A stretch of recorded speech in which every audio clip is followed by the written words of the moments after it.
lay may jabar ngay nelaw. sangu waaye demal nga wax sa mbokk yi am nga jabar léegi ak gel yi la doon doxaan.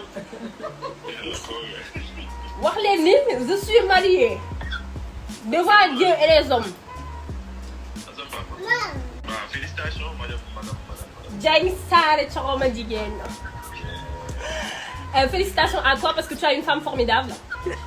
Une femme ravissante. Une femme bu la bëgg. bu la yërëm. bu xam sa valeur. du ma xaar nga wax ko man mën naa ko wax ak bopp parce que xam naa sama bopp. noo ko mën a muñ. xam naa ni sëykat nga takk nag. suñu famille xam ne leneen dul sëy. waaw kay félicitations à toi dégg nga. dama wax gel yi la doon doxaan ka tax lay may jabar ngay nelaw. sangu waaye demal nga wax sa mbokk yi am nga jabar léegi ak gel yi la doon doxaan.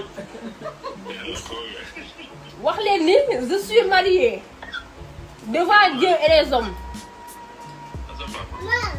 Félicitations, madame. Diagne Sarr Thioroma jigéen. Félicitations à toi parce que tu as une femme formidable. Une femme ravissante.